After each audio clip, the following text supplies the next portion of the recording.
नाजरीन, इस वक्त तालीमी दर्जाबंदी के एतबार से फिनलैंड पहले नंबर पर है, जबकि सुपर पावर अमरीका 20वें नंबर पर है। 2023 तक फिनलैंड दुनिया का वाहिद मुल्क होगा जहां मजमून यानी सब्जेक्ट नाम की कोई चीज स्कूलों में नहीं पाई जाएगी।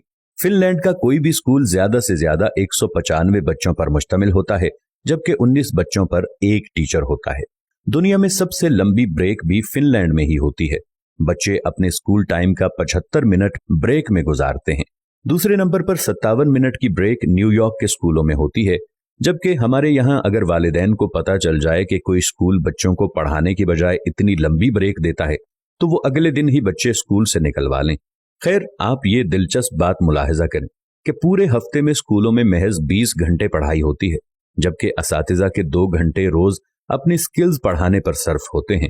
7 साल से पहले बच्चों के लिए पूरे मुल्क में कोई स्कूल नहीं है और 15 साल से पहले किसी भी किस्म का कोई बाकायदा इम्तिहान भी नहीं है। रियाजी के एक उस्ताद से पूछा गया कि आप बच्चों को क्या सिखाते हैं, तो वो मुस्कुराते हुए बोले, मैं बच्चों को खुश रहना और दूसरों को खुश रखना सिखाता हूँ, क्योंकि इस तरह वो जिंदगी के हर सवाल को बाआसानी हल कर सकते हैं। आप जापान की मिसाल ले लें। 3री जमात तक बच्चों को एक ही मजमून सिखाया जाता है और वो अखलाकियात और आदाब हैं। हजरत अली रज़ियल्लाहु अन्हु ने फरमाया, जिसमें अदब नहीं उसमें दीन नहीं। मुझे नहीं मालूम कि जापान वाले हजरत अली को कैसे जानते हैं और हमें अभी तक उनकी ये बात मालूम क्यों ना हो सकी। बहरहाल, इस पर अमल की जिम्मेदारी फिलहाल जापान वालों ने ली हुई है। हमारे एक दोस्त जापान गए और एयरपोर्ट पर पहुंचकर उन्होंने अपना तारुफ करवाया कि वो एक उस्ताद हैं, और फिर उनको लगा कि शायद वो जापान के वजीर आजम हैं। अशफाक अहमद साहिब मरहूम को एक दफा इटली में अदालत जाना पड़ा और उन्होंने भी अपना तारुफ करवाया कि मैं उस्ताद हूं। वो लिखते हैं कि जज समेत कोर्ट में मौजूद तमाम लोग अपनी नशिस्तों से खड़े हो गए। उस दिन मुझे मालूम हुआ कि कौमों की इज्जत का राज उस्तादों की इज्जत में है। ये है कौमों की तरक्की और उरूज जवाल का राज। जापान में माशरती उलूम पढ़ाई नहीं जाती है, क्योंकि ये सिखाए जाने की चीज है, पढ़ाने की नहीं, और वो अपनी नस्लों को बहुत खूबी के साथ मुआशरत सिखा रहे हैं। जापान के स्कूलों में सफाई सुथराई के लिए बच्चे और असातिज़ा खुद ही एहतमाम करते हैं। सुबह 8 बजे स्कूल आने के बाद से 10 बजे तक पूरा स्कूल बच्चों और असातिज़ा समेत सफाई में मशगूल रहता है। दूसरी तरफ आप हमारा तालीमी निज़ाम मुलाहजा कीजिए, जो सिर्फ नकल और छपाई पर मुश्तमिल है। हमारे बच्चे पब्लिशर्स बन चुके हैं।